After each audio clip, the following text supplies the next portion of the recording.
साथियों नमस्कार। एक बार फिर से आप सभी का बहुत बहुत स्वागत है आपके अपने परिवार मैथ्स वाटिका में। दोस्तों मैं हूं रुपेश यादव और इस वीडियो में हम लोग मैथमेटिक्स के one of the most important topic percentage को देखेंगे। इससे पहले भी हमने इस सीरीज़ के वीडियोज़ को अपलोड किया है जिसके प्लेलिस्ट का लिंक आपको इस वीडियो के डिस्क्रिप्शन में मिल जाएगा। तो आइए शुरुआत करते हैं आज के क्लास की। इस एक वीडियो में हम लोग परसेंटेज के सारे कॉन्सेप्ट और उन सारे क्वेश्चन को देखेंगे जो आपके एग्जाम में पूछे जाते हैं। देखिएगा पहला क्वेश्चन आपके सामने है और मोस्ट रिपीटेड यह आपका क्वेश्चन है। बोला है दो संख्या एक तीसरी संख्या से 30% और 37% कम है, तो हमें बताना है दूसरी संख्या पहली से कितना प्रतिशत कम है। ठीक है, तीन संख्याओं के बीच में केवल यहाँ पे रिलेशन पता है, तीनों में से कोई भी संख्या नहीं पता है। ठीक है, कैसे सोल्व करेंगे इस तरह के क्वेश्चन को गौर से देखिएगा। देखिए न तो हमें पहला संख्या पता है, न ही दूसरा संख्या पता है और न ही तीसरा संख्या पता है, लेकिन पहले दोनों संख्या का रिलेशन तीसरा संख्या के साथ पता है।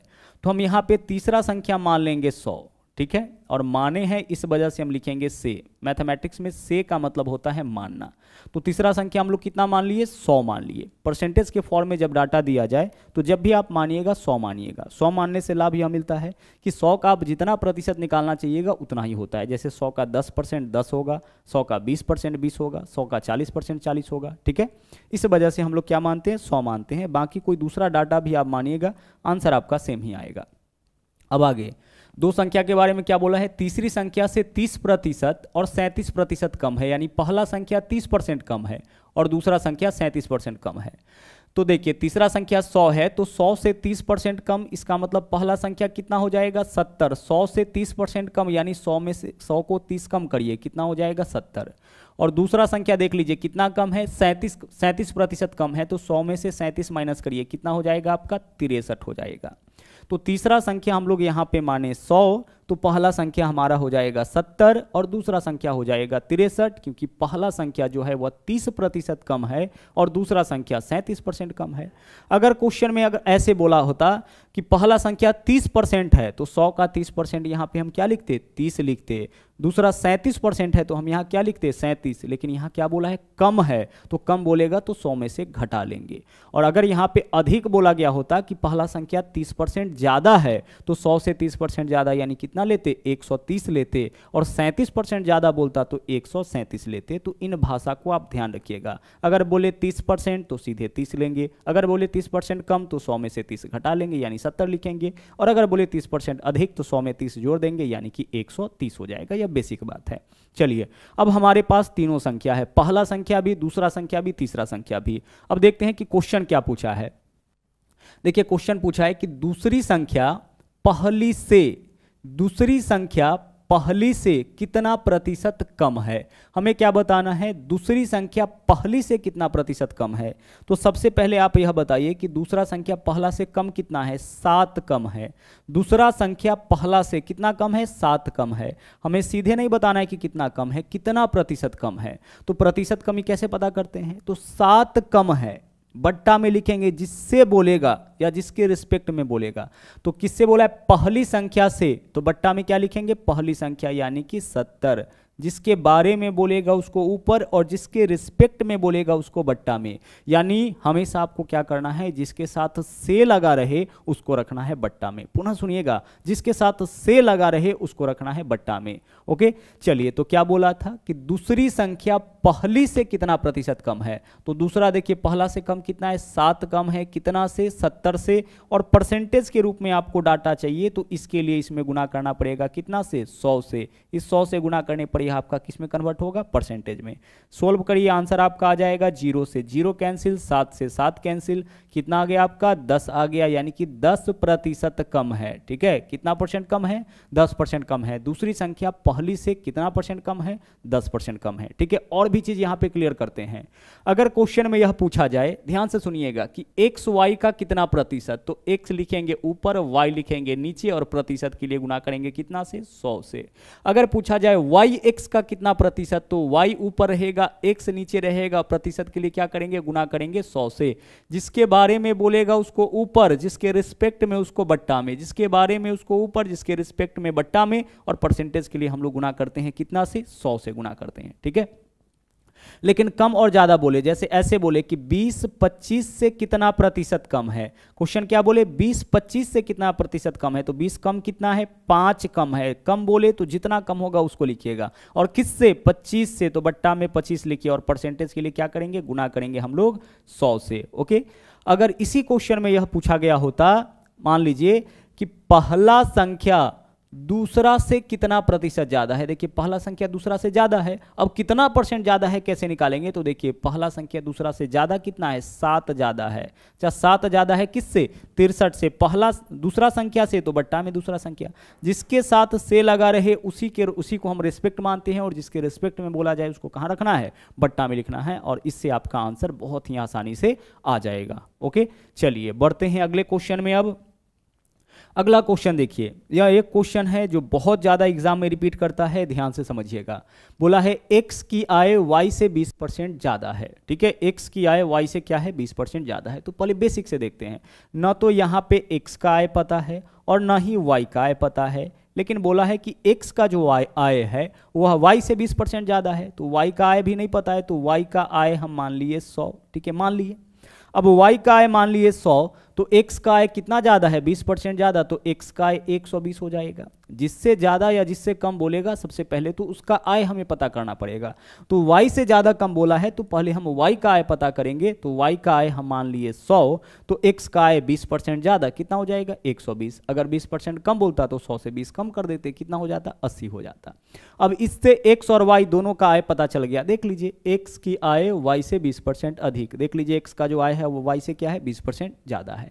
अब क्वेश्चन क्या पूछा है, पूछा है y की जो आय है वह x से कितना परसेंट कम।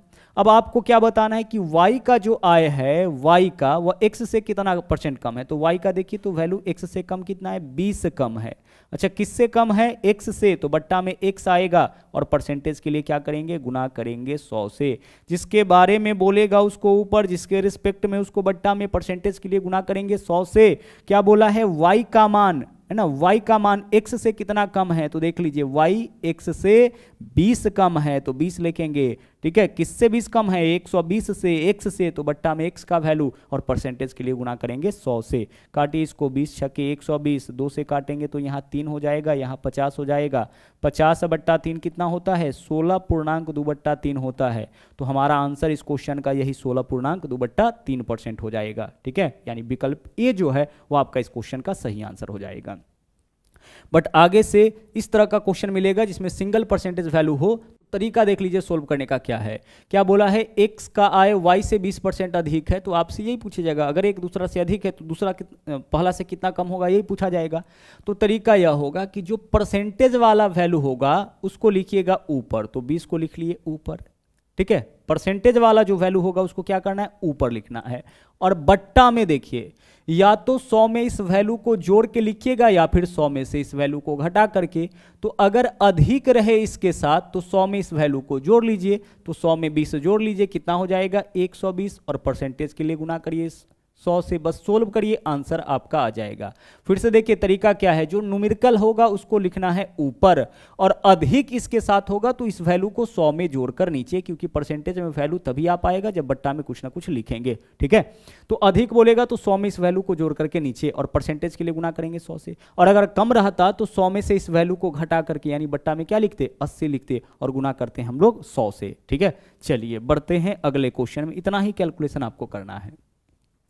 यहां देखिए क्या है, चीनी के मूल्य में 60% वृद्धि होती है, तो चीनी के उपयोग में कितने प्रतिशत की कटौती करे जिससे उसका व्यय न बढ़े। कहने का यह मतलब यहां पे है कि चीनी का जो रेट है ना वह 60% बढ़ गया है, चीनी का मूल्य 60% बढ़ गया है। अब कोई व्यक्ति चाहता है कि चीनी पर जो होने वाला खर्च था वह पहले जितना ही रहे, यानी चीनी पर होने वाला खर्च अब बढ़ाना नहीं चाहता है। जब रेट बढ़ा है तो क्या होगा, चीनी पर होने वाला खर्च भी बढ़ेगा। लेकिन कोई व्यक्ति चाहता है कि उस पर होने वाला खर्च पहले जितना ही रहे, तो उसके लिए क्या करना पड़ेगा, उसको खपत में कटौती करना पड़ेगा, जितना खाता है उसमें कमी करना पड़ेगा। तो यही पूछा है कि कितने % की कमी करे ताकि उसका व्यय यानी खर्च न बढ़े। यहां देखिए क्वेश्चन को सोल्व करने का तरीका क्या है, जो न्यूमेरिकल है उसको ऊपर लिखिए, 60% तो 60 ऊपर लिखिए। अब या तो 100 में जोड़कर इसको नीचे लिखेंगे या 100 में से घटा करके। तो इसके साथ देखिएगा, इसके साथ क्या लगा हुआ है, वृद्धि, तो 100 में इसको जोड़ करके नीचे लिखिए 160। इसको देखते चलिएगा कि जो परसेंटेज इसके साथ है वहां पे वृद्धि है कि कमी, क्योंकि हम इसमें दोनों चीज मिलेगा आपको, वृद्धि भी मिलेगा कमी भी। देखिए चीनी के उपयोग में कितना % कटौती करें, यानी कमी भी मिल रहा है वृद्धि भी मिल रहा है। तो हम इसके साथ देखेंगे कि यहाँ पे क्या है, वृद्धि या कमी। वृद्धि होगा तो 100 में इसको जोड़ करके नीचे लिखेंगे, और परसेंटेज के लिए हम क्या करेंगे, यहाँ पे 100 से गुना करेंगे। बस सोल्व करिए, आंसर आपका आ जाएगा। 0 से 0 कैंसिल, अगर हम 4 से काटेंगे तो यह आपका हो जाएगा 25, और 4 से काटेंगे तो 4 चौके 16, 2 से काटेंगे 2 हो जाएगा, यहाँ पे 3 हो जाएगा, ऊपर में 25 दिया, 75/2, इसी फॉर्म में आपका आंसर भी है। तो 75/2% यही आपका इस क्वेश्चन का आंसर हो जाएगा। यानी अगर चीनी का रेट 60% बढ़ा है, तो अगर खपत में, चीनी के खपत में कटौती 75/2% का कर दिया जाए, तो उसका जो व्यय होगा, जो खर्च होगा, वह पहले जितना रहेगा। अगर क्वेश्चन ऐसे रहे कि चीनी के मूल्य में 40% की कमी हो गई है, अब चीनी के मूल्य में क्या हुआ, इस बार 40% की कमी हो गया है। अब कोई व्यक्ति चाहता है कि चीनी पर होने वाला खर्च पहले जितना ही रहे, तो उसको क्या करना पड़ेगा, खपत में वृद्धि करना पड़ेगा, क्योंकि मूल्य क्या हुआ है, मूल्य घटा है। तो मूल्य घटा है तो अब क्या होगा, खर्च उसका घटेगा। लेकिन वह चाहता है कि चीनी पर जितना खर्च होता था उतना ही खर्च हो, तो अब क्या करना पड़ेगा, खपत उसको बढ़ा लेना पड़ेगा। तो मूल्य में 40% की कमी हुआ है, खपत को कितना बढ़ाए, तो तरीका होगा 40 जो न्यूमेरिकल है उसको ऊपर लिखेंगे, और कमी बोला है तो 100 में से इसको घटा के, तो 100 में से 40 घटा लीजिए, कितना हो जाएगा 60, और परसेंटेज के लिए गुना करेंगे 100 से। बस इसको सोल्व करिए, आंसर आपका आ जाएगा। ओके, चलिए बढ़ते हैं अगले क्वेश्चन में। नंबर 5 क्वेश्चन देखिए, मोस्ट इंपॉर्टेंट क्वेश्चन। देखिए हर एक क्वेश्चन जो यहाँ पे आपको कराया जा रहा है ना, सब मोस्ट इंपॉर्टेंट क्वेश्चन है। यहाँ देखिए क्या है, बोला है किसी आयत की लंबाई में 25% की वृद्धि और चौड़ाई में 20% की कमी की जाए तो क्षेत्रफल में क्या परिवर्तन होगा। अब पूरा कॉन्सेप्ट यहाँ पे ध्यान से समझिएगा, क्योंकि इस पे आधारित क्वेश्चन जो है आपके एग्जाम में आता ही आता है। कॉन्सेप्ट देख लीजिए क्या है, हम यहाँ पे क्या करेंगे, इसको 2 वेरिएबल के गुना के रूप में दर्शा देंगे। तो सबसे पहले देखिए परिवर्तन किसमें पूछा है, क्षेत्रफल। क्षेत्रफल को हम ए से दर्शाएंगे, एरिया, और वृद्धि कमी कहाँ हुआ है, लंबाई में और चौड़ाई में। तो करना क्या है कि इसको हमेशा इस तरीके से रिप्रेजेंट करना है, 2 वेरिएबल के गुना के रूप में, क्षेत्रफल बराबर लंबाई गुणे चौड़ाई। जब भी इस तरह का क्वेश्चन मिले तो आपको क्या करना है, इसको 2 वेरिएबल के गुना के रूप में दर्शाना है। वेरिएबल किसको बोलते हैं, मैथमेटिक्स के अंदर हम लोग ABCD का उपयोग करते हैं, वही वेरिएबल कहलाता है। ABCD अप टू Z तक, X Y Z इन सब का मान, जिसका मान चेंज होते रहता है उसको वेरिएबल बोलते हैं, और जिसका मान चेंज नहीं होता है उसको कांस्टेंट बोलते हैं। जैसे 0 1 2 3 4 5 6 जो भी अंक होता है वह कांस्टेंट कहलाता है, और ABCD को हम लोग वेरिएबल बोलते हैं। तो हमेशा आपको क्या करना है, इसको 2 वेरिएबल के गुना के रूप में दर्शाना है। किसको, जिसमें परिवर्तन पूछे और जिसमें परिवर्तन दे रखा हो। तो लंबाई और चौड़ाई में परिवर्तन दे रखा है और क्षेत्रफल में परिवर्तन पूछा है, इसको हमेशा 2 वेरिएबल के गुना के रूप में। तो क्षेत्रफल बराबर लंबाई गुना चौड़ाई। ओके, अब कॉन्सेप्ट ध्यान से सुनिएगा, जब भी 2 वेरिएबल गुना के रूप में रहे और उसमें परसेंटेज में चेंजिंग हो, पहला में भी परसेंटेज में चेंजिंग हो और दूसरा में भी परसेंटेज में चेंजिंग हो। सिंपल सी बात है कि क्षेत्रफल बराबर लंबाई गुने चौड़ाई होता है। तो अगर हम लंबाई और चौड़ाई बढ़ाएंगे या लंबाई और चौड़ाई में कोई भी चेंजिंग करेंगे तो क्षेत्रफल पे तो प्रभाव पड़ेगा ही। मान लीजिए आपका कमरा का लंबाई कुछ और है, चौड़ाई कुछ और है, अब आप उस दोनों में चेंजिंग कर रहे हैं, लंबाई बढ़ा रहे हैं या घटा रहे हैं, चौड़ाई बढ़ा रहे हैं या घटा रहे हैं, तो क्षेत्रफल पे तो प्रभाव पड़ेगा ही। तो सेम चीज है कि अगर 2 वेरिएबल गुना के रूप में रहे और उस दोनों वेरिएबल के मान में परसेंटेज में चेंजिंग हो, ठीक है, किस फॉर्म में चेंजिंग हो, परसेंटेज में चेंजिंग हो, और उसके बाद इसके गुणनफल में प्रभाव पूछे, तो वहां पे हम लोग लगाएंगे AB फॉर्मूला। मोस्ट इंपॉर्टेंट है, क्या यूज करेंगे वहां पे हम लोग, क्षेत्रफल में प्रभाव के लिए, उसके गुणनफल में प्रभाव के लिए AB फॉर्मूला। AB फॉर्मूला क्या होता है, अब उसको यहां पे आप देखिएगा और समझिएगा, हालांकि कई जगह पे इसका यूज करते हैं, इसलिए अच्छी तरह से इसको समझ लीजिए। AB फॉर्मूला का स्टैंडर्ड फॉर्म देखिए क्या होता है, A + B जोड़ AB बट्टा 100, यह आपका AB फॉर्मूला का स्टैंडर्ड फॉर्म होता है, ठीक है। लेकिन वृद्धि और कमी के अनुसार इसका चेंज होते रहता है। A की जगह क्या रखना है, A की जगह आपको रखना है, पहले इसको समझ लेते हैं A और B को, चूंकि A और B 2 ही वेरिएबल है, तो A की जगह आपको रखना है पहले वेरिएबल के मान में जो भी वृद्धि या कमी हो, यानी इसके मान में, दोनों में से पहले वेरिएबल के मान में जो भी कमी या वृद्धि होगा उसको A की जगह रखना है।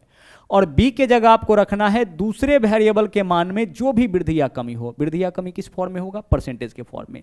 तो ए के जगह आपको रखना है पहले वेरिएबल के मान में जो भी वृद्धि या कमी हो, और बी के जगह रखना है दूसरे वेरिएबल के मान में जो भी वृद्धि या कमी हो। और यहाँ पे तो ए बी है, यही दोनों, जो ए और बी का मान यहाँ पे रखिएगा उसी को यहाँ पे रख देना है। अब आगे, अगर वृद्धि होगा तो उसको डिनोट करेंगे प्लस से, और कमी क्या, कमी को माइनस से। वृद्धि होगा तो प्लस, अगर ए के मान में वृद्धि होगा तो ए के साथ चिन्ह क्या रहेगा? प्लस। अगर बी के मान में वृद्धि होगा तो बी का भी चिन्ह प्लस होगा। अगर ए का वृद्धि होगा, ए के मान में वृद्धि होगा तो ए को प्लस से, और बी के मान में कमी होगा तो बी के मान को किससे दर्शाएंगे? माइनस से दर्शाएंगे। इस चीज का भी ध्यान रखिएगा कि मान लीजिए कि अगर क्वेश्चन में क्या हो कि ए के मान में वृद्धि हो तो ए को दर्शाएंगे प्लस से, है ना, इसके पहले कोई भी चिन्ह नहीं देंगे फिर भी प्लस होगा, और बी के मान में कमी होगा तो इसको दर्शाएंगे किससे? माइनस से। अब यहाँ वाला भी चिन्ह बदल जाएगा क्योंकि यहाँ जो चिन्ह है वह किसका है? ए बी का चिन्ह है। तो ए गुना बी, तो ए का चिन्ह क्या है? प्लस, और बी का चिन्ह क्या है? माइनस। प्लस गुना माइनस करेंगे क्या हो जाएगा? यहाँ पे माइनस हो जाएगा, यानी फॉर्मूला हमारा चेंज होकर के हो जाएगा A minus B minus A B बट्टा 100। वृद्धि या कमी को ध्यान रखिएगा, वृद्धि तो प्लस, कमी तो माइनस। अब इस चिन्ह को गौर से देख लीजिएगा, बीच वाला जो चिन्ह होगा इसको गौर से देखिएगा। यह जो चिन्ह है वह ए और बी दोनों का है, तो ए और बी दोनों के चिन्ह का गुणनफल ही यहां पे होगा। दोनों प्लस में तो यहां प्लस, दोनों माइनस में फिर भी प्लस, क्योंकि माइनस गुना माइनस क्या होता है? प्लस। लेकिन दोनों में से अगर कोई एक माइनस में तो बीच में क्या होगा? माइनस होगा। फॉर्मूला अच्छी तरह से समझ गए हैं? अगर ए और बी दोनों प्लस में तो यहां पे प्लस होगा, अगर ए और बी दोनों माइनस में फिर भी यहां पे प्लस होगा, क्योंकि माइनस गुने माइनस प्लस होता है। बीच में माइनस कब होगा? जब ए और बी में से कोई एक मान आपका माइनस के फॉर्म में रहे। तो यह हो गया आपका कुल मिला के ए बी फॉर्मूला। ठीक है, अब ए बी फॉर्मूला का एक उपयोग तो हम लोग यहां पे करेंगे कि जब भी दो वेरिएबल गुणा के रूप में रहे और उसके गुणनफल में प्रभाव पूछे तो ए बी फॉर्मूला। अब लगाइए यहां पे क्या है? दोनों वेरिएबल के मान में वृद्धि कमी हो रहा है। लंबाई को क्या किया? 25% बढ़ाया, तो ए के जगह पे क्या लिखेंगे? प्लस का 25 लिखेंगे, ए के जगह प्लस का 25 लिखेंगे। आगे चौड़ाई को 20% घटाया, तो बी के जगह क्या लिखेंगे? माइनस का 20 लिखेंगे। कोई दिक्कत इसमें नहीं होना चाहिए। ए के मान में वृद्धि हुआ है तो प्लस 25, बी के मान में कमी हुआ है तो माइनस 20। दोनों में से एक वेरिएबल ए का मान, दूसरा बी का मान, इसके मान में वृद्धि तो इसको दर्शाएंगे प्लस से, इसके मान में कमी तो इसको दर्शाएंगे माइनस से। डायरेक्ट तरीका है क्षेत्रफल में प्रभाव निकालने का। अच्छा, एक प्लस में एक माइनस में, तो यहां वाला चिन्ह क्या होगा? जब एक प्लस में और एक माइनस में रहे तो यहां चिन्ह माइनस। ए बी यानी 25 गुने 20, यही तो होगा 25 गुने 20। एक बार ही ए और बी का वैल्यू सोचना है, और बट्टा में क्या हो जाएगा? 100। अब इसका कैलकुलेशन करेंगे। कैलकुलेशन करने के बाद वैल्यू अगर प्लस में आया इसका मतलब कि वृद्धि हो जाएगा, माइनस में आया इसका मतलब कमी हो जाएगा, और जीरो आया इसका मतलब हो जाएगा अपरिवर्तित, यानी कि क्षेत्रफल में कोई प्रभाव नहीं पड़ेगा। तो देखते हैं क्या होता है। 25 में से 20 माइनस करिए, कितना हो जाएगा? 5 माइनस, इधर कैलकुलेशन कर लीजिए आप। यहाँ पे 25 चौके 100 और 4 पंचे 20, इधर भी क्या बचा? माइनस का बचा है 5। 5 माइनस 5 क्या आ गया? 0। 0 आने का मतलब अपरिवर्तित होगा, यानी कि क्षेत्रफल में कोई प्रभाव नहीं पड़ेगा। कहने का मतलब किसी आयत की लंबाई को आप 25% बढ़ा दिए और चौड़ाई को 20% कम कर दिए, उसके क्षेत्रफल में कोई प्रभाव नहीं पड़ेगा। कोई भी आयत लेकर के उसके लंबाई को 25 बढ़ा करके चौड़ाई को 20 कम करके देख लीजिएगा, जो पहले क्षेत्रफल उसका था अभी भी उसका क्षेत्रफल वही रहेगा, उसमें कोई परिवर्तन नहीं आएगा। अगर यहां मान लीजिए प्लस में 5 आ जाता, इसका मतलब क्षेत्रफल में 5% की वृद्धि हो जाता। अगर यहां माइनस में 5 आ जाता, इसका मतलब क्षेत्रफल में 5% की कमी हो जाता। ओके, चलिए अब एक क्वेश्चन यहां पे और देखेंगे। मान लीजिए क्वेश्चन में अगर बोला जाता कि कोई वर्ग है, ठीक है, क्या है आपका? कोई वर्ग है, उसके प्रत्येक भुजा को अगर 10% बढ़ाया जाए, वर्ग के प्रत्येक भुजा को 10% बढ़ाया जाए तो क्षेत्रफल में प्रभाव क्या होगा? अब क्षेत्रफल में प्रभाव पूछा है तो देखिए, वर्ग का क्षेत्रफल यानी एरिया बराबर क्या होता है? भुजा स्क्वायर होता है, यानी इसको हम ए स्क्वायर बोलते हैं, यही होता है ना। वर्ग का क्षेत्रफल क्या होता है? भुजा स्क्वायर, भुजा को ए मानेंगे तो ए स्क्वायर होता है। अब आप इसको क्या करिए? दो वेरिएबल के गुना के रूप में दर्शाइए, यानी ए बराबर ए स्क्वायर के लिए क्या लिख सकते हैं हम? ए गुना ए लिख सकते हैं। अब ए गुना ए यहां पे क्या हुआ कि दो वेरिएबल गुना के रूप में, और जब भी दो वेरिएबल गुना के रूप में रहे और उसमें परसेंटेज में कोई चेंजिंग हो और तब इसके गुणनफल में प्रभाव पूछे तो ए बी फॉर्मूला। लेकिन ध्यान रखिएगा कि चूंकि दोनों वेरिएबल सेम है, इस वजह से जो इसमें परिवर्तन होगा वही इसमें भी परिवर्तन होगा, जो ए के मान में परिवर्तन होगा वही बी के मान में परिवर्तन होगा, क्योंकि दोनों वेरिएबल क्या है? सेम है। तो बोला है भुजा में 10% की वृद्धि, यानी कि ए के मान में भी 10% की वृद्धि और बी के मान में भी क्या हो रहा है, बी के मान में भी 10% की वृद्धि। दोनों में जो एक परिवर्तन बोलेगा वही ए और बी दोनों के साथ हो जाएगा, क्योंकि दो वेरिएबल के रूप गुना के रूप में जब दर्शाएं तो दोनों वेरिएबल आपका सेम ही है। तो क्या लिखेंगे, ए के जगह +10, बी के जगह भी +10, दोनों प्लस में है तो प्लस 10 गुना 10 बट्टा कितना हो जाएगा, 100 हो जाएगा। 00 100 से 100 कैंसिल, 10 और 10 20, यहाँ पे 1 होगा ना, 21%। 21% कहाँ पे वृद्धि हो जाएगा, क्षेत्रफल में हो जाएगा। सेम के साथ का अगर वृत्त रहे तो वृत्त का क्षेत्रफल क्या होता है, पाई आर स्क्वायर। पाई से तो कोई लेना देना नहीं होता है, कांस्टेंट से कोई मतलब नहीं होता है। आर स्क्वायर को हम कैसे दर्शाएंगे, आर गुने आर। देख लीजिए यहाँ पे दो वेरिएबल गुना के रूप में है और इसके गुणनफल में प्रभाव पूछे, ए बी फॉर्मूला लगा देंगे। लेकिन चूंकि दोनों वेरिएबल सेम है इसलिए एक जो वृद्धि या कमी देगा वही आपका दोनों का ए और बी दोनों का मान हो जाएगा। तो दोनों का मान किस किस में हो जाता है, वर्ग में और वृत्त में। जो एक वृद्धि कमी देगा वही ए और बी दोनों के मान में वृद्धि या कमी को दर्शाएगा। क्लियर। चलिए अब इस फॉर्मूला का उपयोग और भी कई जगह करते हैं, जैसे दो कंटिन्यू घटना का परिणाम होगा उसको भी ए बी फॉर्मूला से दर्शाते हैं। कंटिन्यू घटना किसको बोलते हैं, जैसे मान लीजिए किसी व्यक्ति का वेतन जो है एक बार 20% बढ़ाया गया और फिर 10% घटाया गया, या दोनों बार बढ़ाया गया या दोनों बार घटाया गया, तो यह कहलाएगा दो कंटिन्यू घटना का परिणाम। क्योंकि एक ही संख्या के मान को पहले बढ़ाया जाता है फिर घटाया जाता है, या फिर दोनों बार बढ़ाया घटाया जाता है।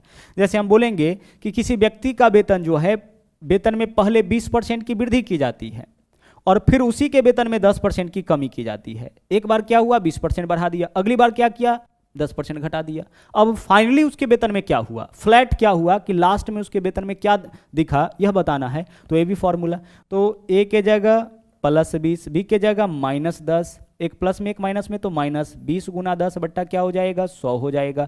सोल्व करिए, 00 से 00 कैंसिल, 20 में से 10 माइनस करेंगे 10, माइनस ऊपर में 2 बचा हुआ है, प्लस में 8 आया, यानी फाइनली उसका वेतन क्या होगा, 8% बढ़ जाएगा। अगर पहले वेतन को 20% बढ़ाएंगे उसके बाद 10% घटाएंगे तो फाइनली उसका वेतन क्या होगा, 8% बढ़ जाएगा। तो दो कंटिन्यू घटना का परिणाम भी हम लोग ए बी फॉर्मूला से ही निकालते हैं। अब चलते हैं आगे, अगला चलिए यहां पे देखिए क्वेश्चन क्या है। एक दुकानदार अपने सामान पर लागत मूल्य से 20% अधिक कीमत अंकित करता है और 15% की छूट देता है। वही चीज हो गया दो कंटिन्यू घटना का परिणाम।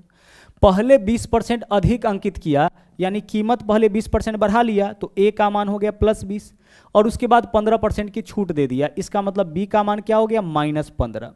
कीमत बढ़ाया यानी कि पहले वृद्धि किया 20% का और फिर 15% की छूट दिया, यानी कि फिर कमी किया उसमें 15% का, यानी पहले 20% बढ़ाया फिर 15% घटाया, तो दो कंटिन्यू घटना का परिणाम हो गया। दो कंटिन्यू घटना का परिणाम हम लोग हमेशा ए बी फॉर्मूला से, कीमत को क्या किया है, पहले 20% बढ़ा दिया और फिर उसके बाद 15% घटा दिया, तो एक ही वस्तु का कीमत पहले बढ़ाए फिर घटाए, या दोनों बार बढ़ाए या दोनों बार घटाए, तो कहने का मतलब है कि दो बार परसेंटेज चेंजिंग करे तो दो कंटिन्यू घटना का परिणाम ए बी फॉर्मूला से।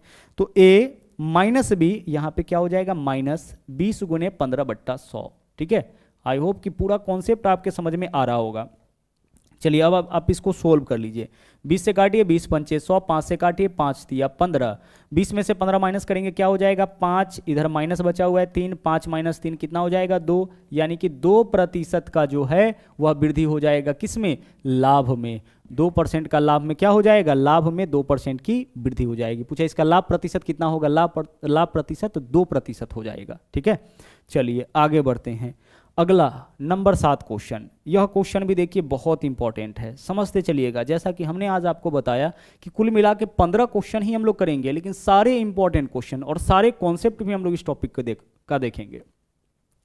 बोला चीनी के मूल्य में 40% वृद्धि होने के कारण कोई आदमी 600 रुपए में 6 किलोग्राम कम चीनी खरीद पाता है, तो चीनी का प्रति किलोग्राम बढ़ा हुआ कीमत ज्ञात करे। अब ध्यान से समझिएगा कॉन्सेप्ट क्या है। बोला चीनी का कीमत जो है वह 40% बढ़ गया। अब एक व्यक्ति जो है प्रत्येक दिन 600 रुपए लेके जाता था, प्रत्येक दिन 600 रुपए लेकर के जाता था।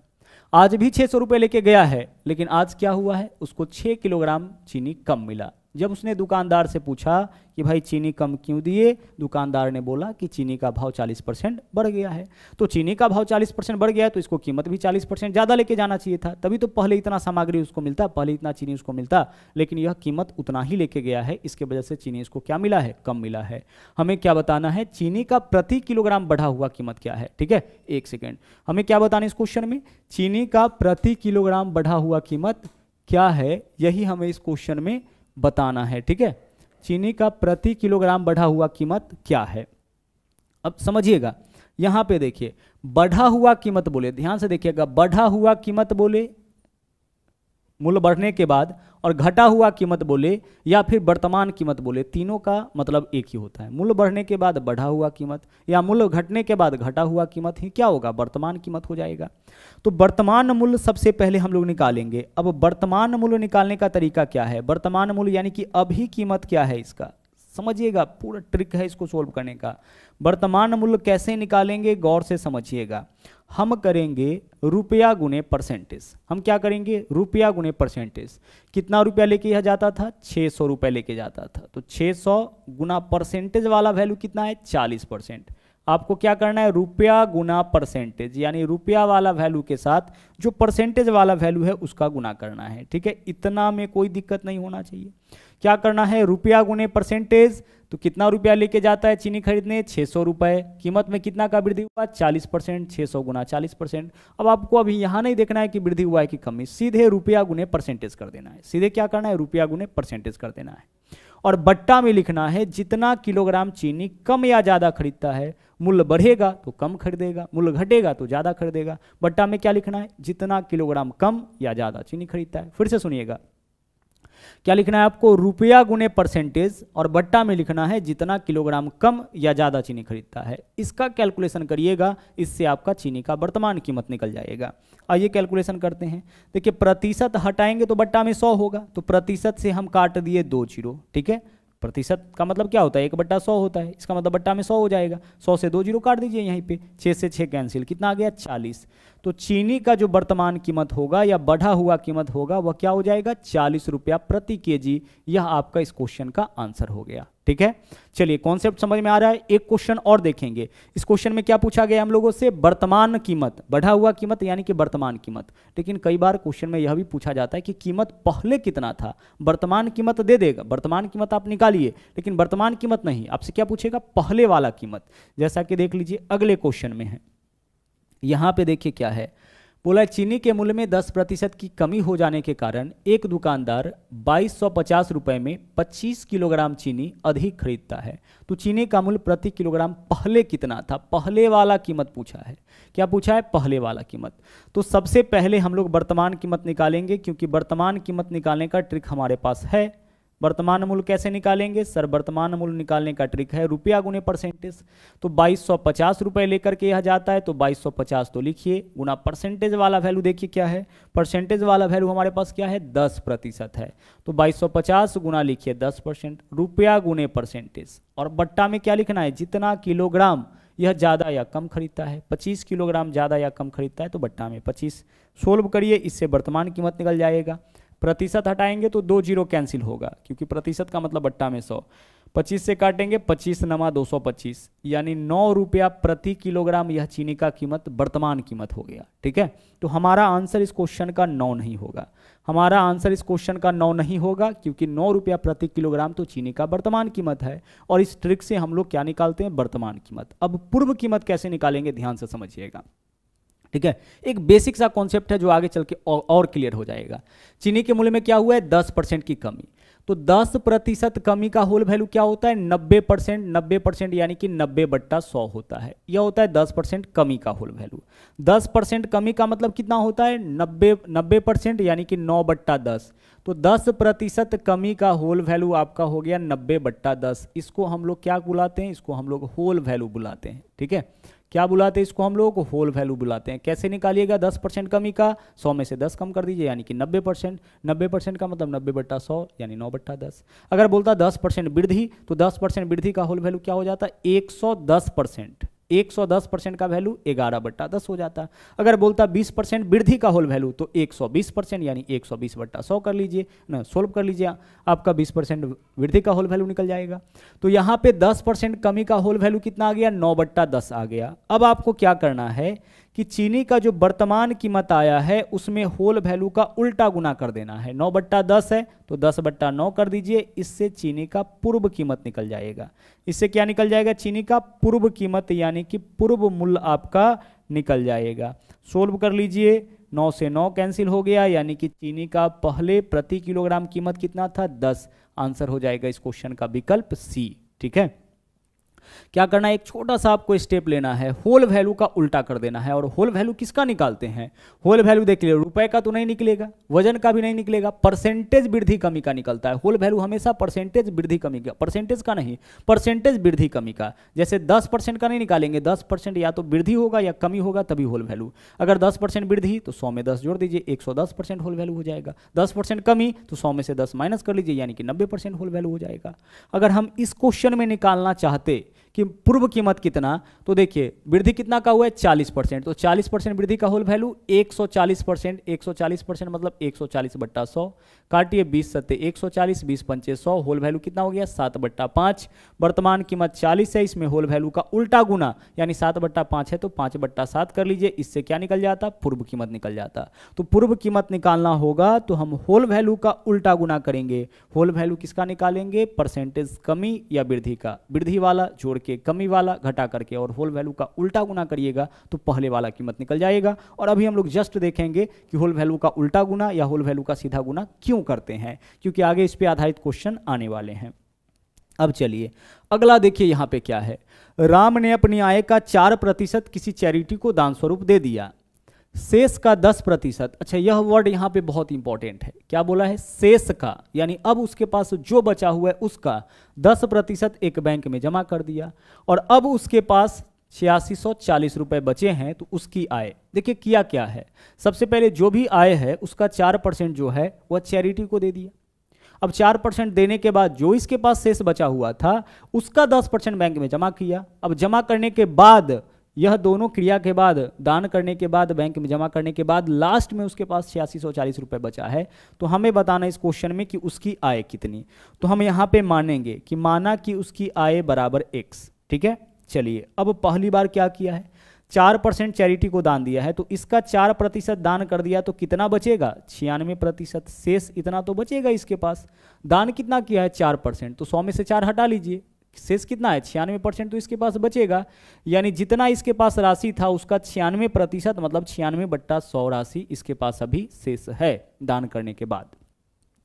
अब देखिए अब तक इसके पास इतना राशि बचा हुआ था, अब इस राशि का, यही राशि है ना दान करने के बाद इसके पास शेष, हाँ सर, अब इस राशि का 10% बैंक में जमा कर दिया तो इसका 10% बैंक में जमा कर दिया तो अब इसके पास क्या बचेगा, इस राशि का, यानी अब तक जो इसके पास शेष था उसका 90% ही बचेगा।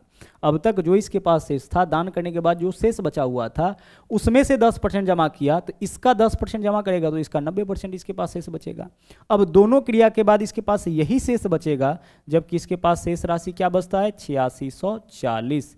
बस इसको सोल्व करिए, आंसर आपका आ जाएगा। अगर हम इसको काटे तो 0 से तो 0 कैंसिल हो जाएगा, 4 से काटेंगे तो 24 हो जाएगा और 4 से काटेंगे तो यह आपका 25 हो जाएगा, ठीक है। 9 से काटेंगे 9 नमा 81 हो जाएगा, 5 9 छके 54 960 हो जाएगा।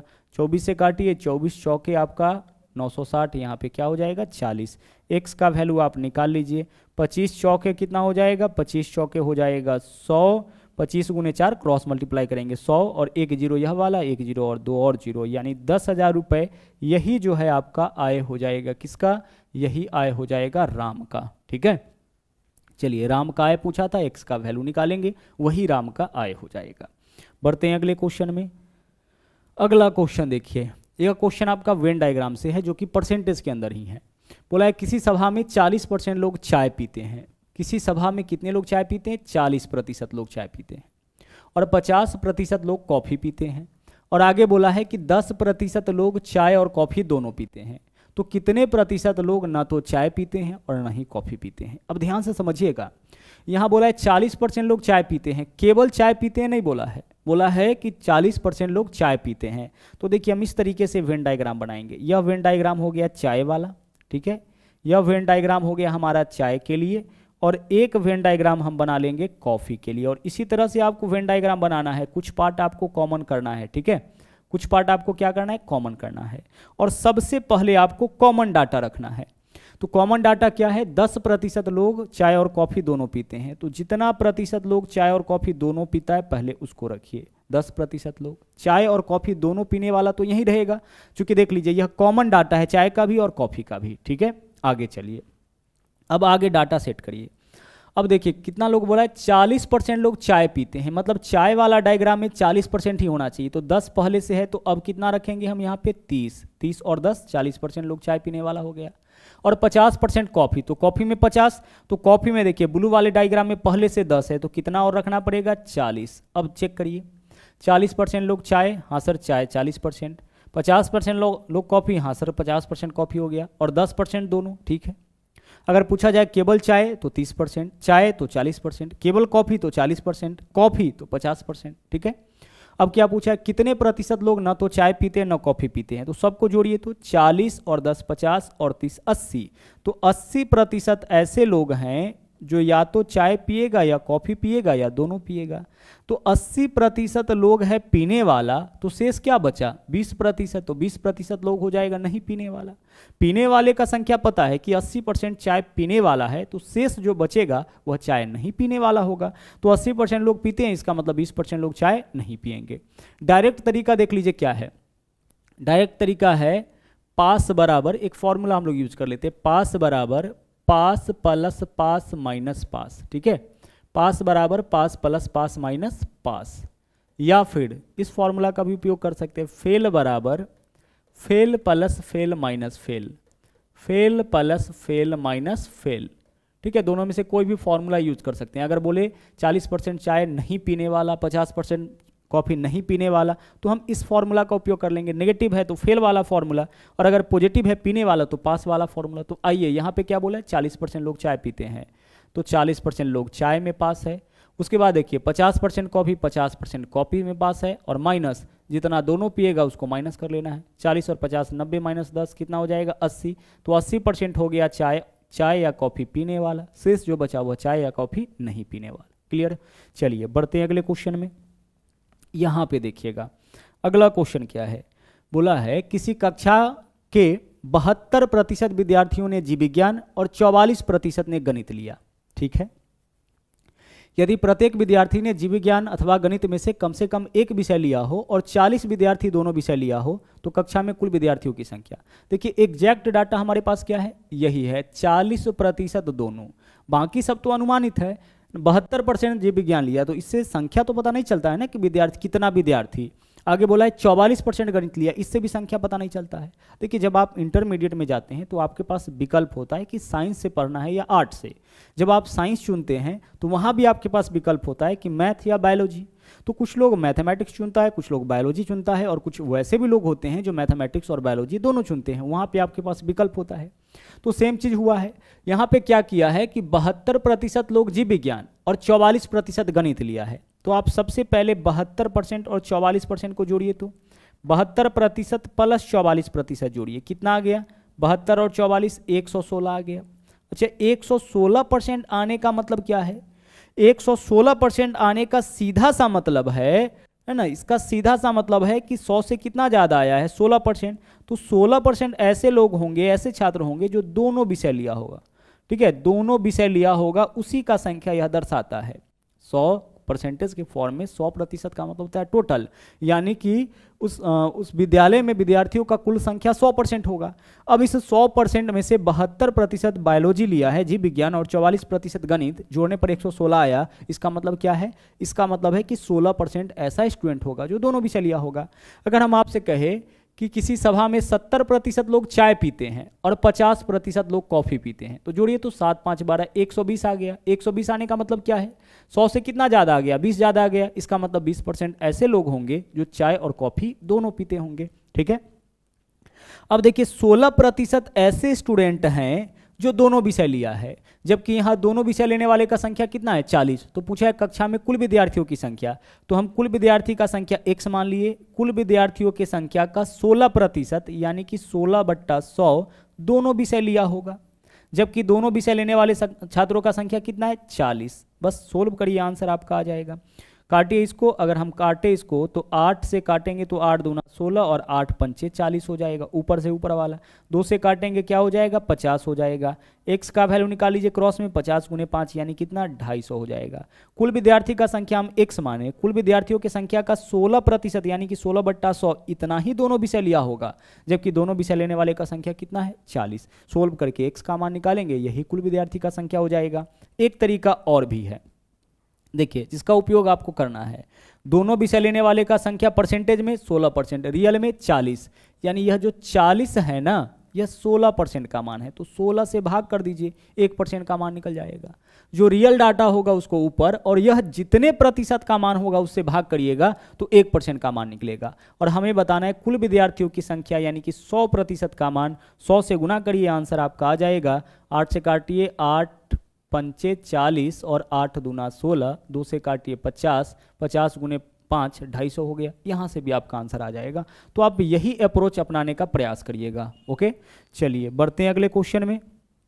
अगला देख लीजिए, नंबर 12 क्वेश्चन। यहाँ पे देखिएगा क्या है, बोला है किसी गांव की जनसंख्या प्रति वर्ष 25% के दर से बढ़ती है।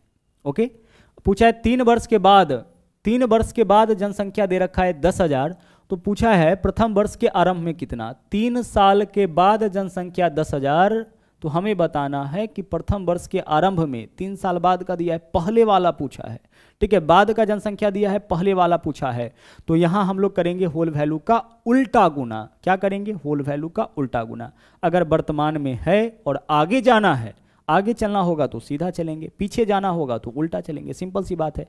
अभी है कैलेंडर में, अगर हमें आगे जाना है 2022 में, 23 में, 24 में, 25 में, 26 में, मतलब कि आगे जाना है, तो हम क्या करेंगे, हम सीधा गुना करेंगे। और अगर हमें 18, 17, 15 यानी कि पीछे जाना है तो हमें उल्टा गुना करना पड़ेगा। तो पढ़िएगा क्वेश्चन तो क्लियर हो जाएगा कि हमें आगे जाना है कि पीछे।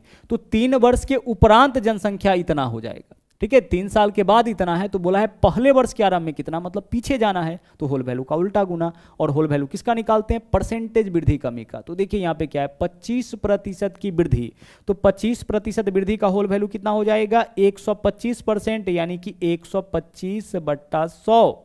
ठीक है, हमेशा जो होल वैल्यू निकालते हैं ना, शॉर्ट में इसको डब्ल्यू डॉट भी लिखते हैं होल वैल्यू को, वह किसका निकालते हैं, वह निकालते हैं परसेंटेज वृद्धि या कमी का।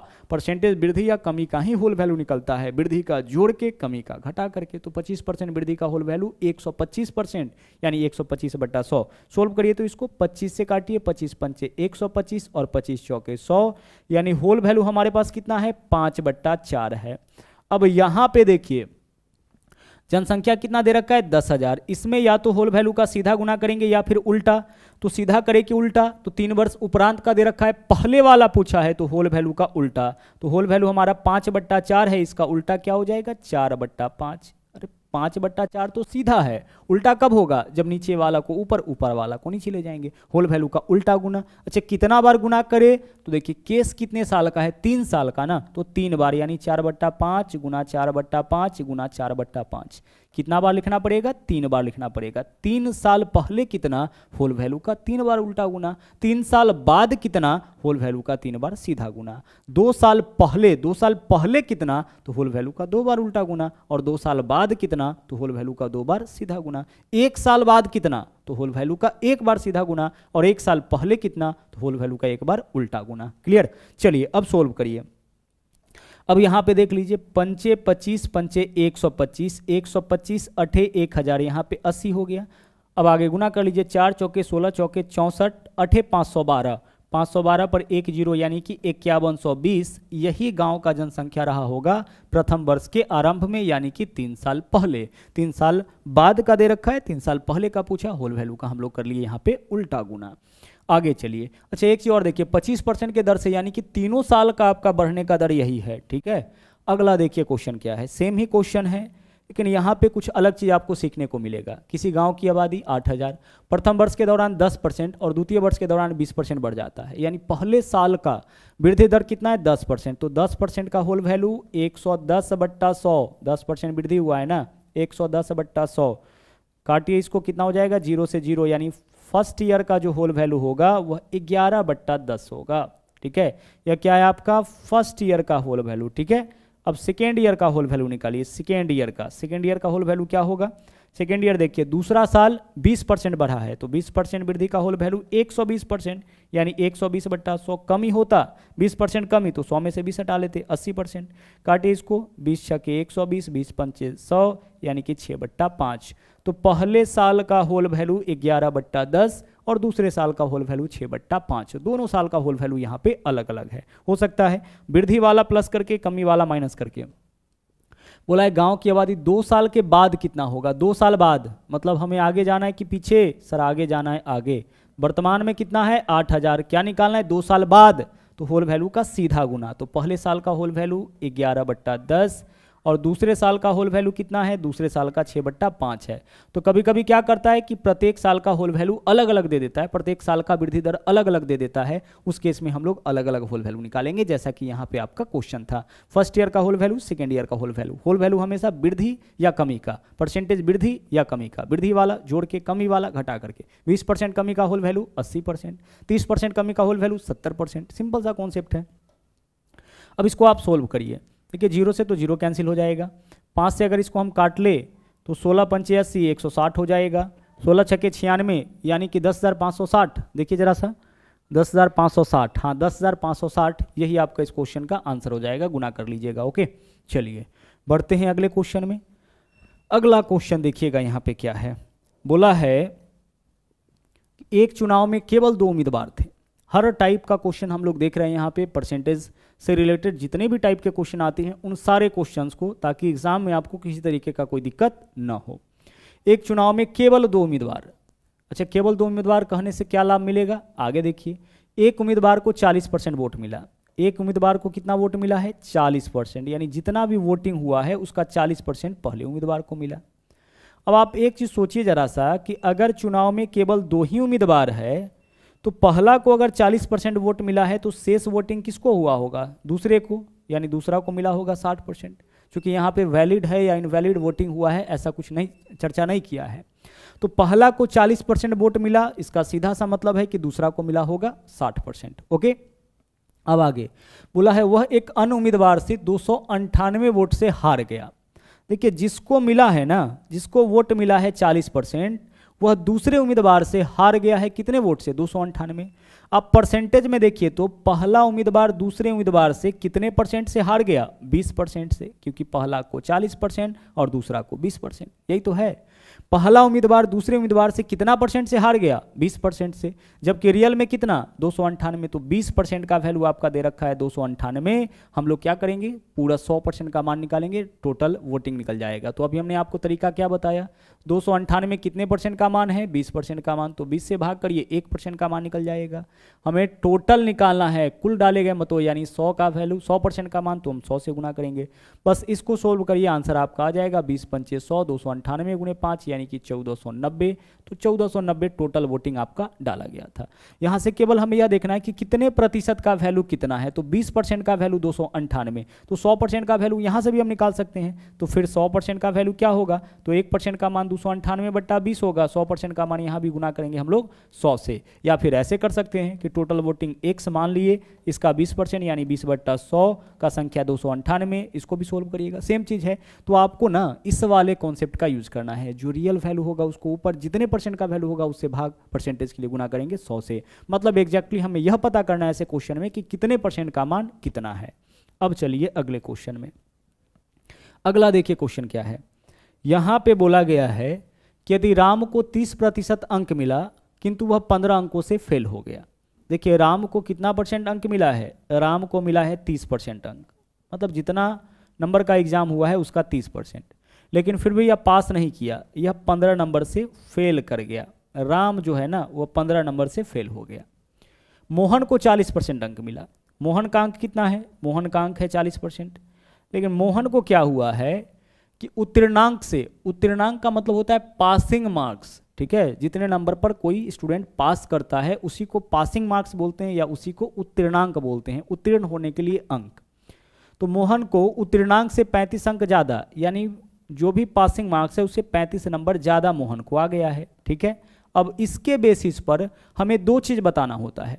ठीक है, इस एक क्वेश्चन के माध्यम से दोनों कॉन्सेप्ट हम लोग सीखेंगे। दो चीज, पहला चीज कि एग्जाम कुल कितने नंबर का हुआ यानी टोटल स्कोर, और दूसरा चीज कि पासिंग प्रतिशत कितना, प्रतिशत उत्तीर्णांक यानी प्रतिशत अंक आवश्यकता है, उत्तीर्ण होने के लिए कितने प्रतिशत अंकों की आवश्यकता है यानी प्रतिशत उत्तीर्णांक बताना है, कितना प्रतिशत लाने पर स्टूडेंट पास करेगा, यह पूछा जाता है।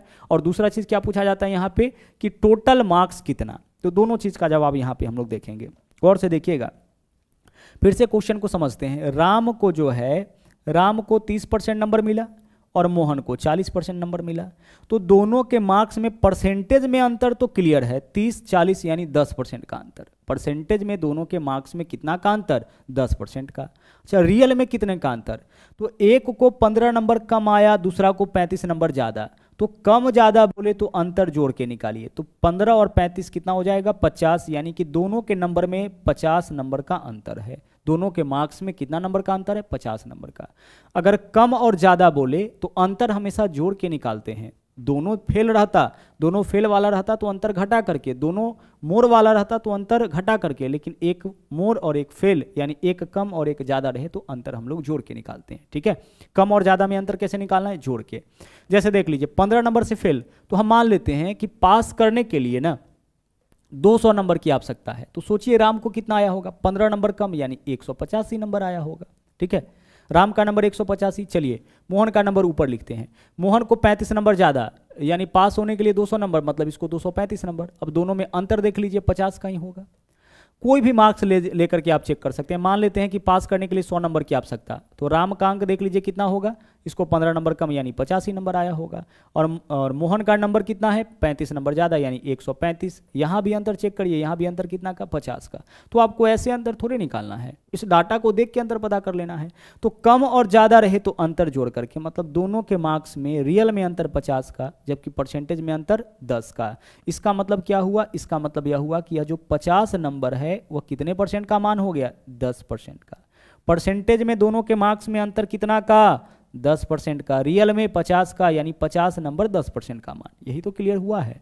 हमें निकालना है टोटल मार्क्स यानी 100% का मान, तो हम 100 से गुना करेंगे। इससे क्या निकलेगा, टोटल मार्क्स निकलेगा। ध्यान रहे, सोल्व करिए इसको। 0 से 0 कैंसिल हो गया, 5 गुने 100 यानी कि 500 हो गया आपका टोटल मार्क्स। लेकिन चूंकि इस क्वेश्चन में टोटल मार्क्स नहीं पूछा है, इसलिए कुछ स्टेप और हम लोग लेंगे। लेकिन ज़्यादातर क्वेश्चन में आपका यही पूछा जाता है। ठीक है, ज़्यादातर क्वेश्चन में आपका क्या पूछा जाता है, यही पूछा जाता है। अब चलते हैं हम लोग आगे। अब हम लोग निकालेंगे परसेंटेज पासिंग मार्क्स, कितना नंबर पर पास हो जाएगा ना। पहले तो हम निकाल लेते हैं पासिंग मार्क्स। अब देखिए यहाँ पे टोटल मार्क्स कितना है, 500 नंबर का एग्जाम हुआ है। मोहन को कितना आया था नंबर, सॉरी राम को 30%, यानी इसी 500 का 30% राम को नंबर आया होगा। क्या इतना नंबर ला के राम पास किया है, नहीं पास किया है। कितना नंबर से फेल हो गया, 15 नंबर से। इसका मतलब है कि टोटल मार्क्स के 30% के अलावा 15 नंबर और इसको चाहिए, तब राम पास करेगा। टोटल मार्क्स का 30% लाने पर राम तो पास किया नहीं है, मतलब इसका 30% के अलावा कितने नंबर से फेल हुआ है, 15 नंबर से, तो 15 नंबर और उसको चाहिए। मतलब कि पासिंग मार्क्स 15 जोड़ने पर, तो परसेंटेज से 00 कैंसिल होता है। 50 गुना 3 150 प्लस 15 165। 165 क्या हो गया, पासिंग मार्क्स हो गया।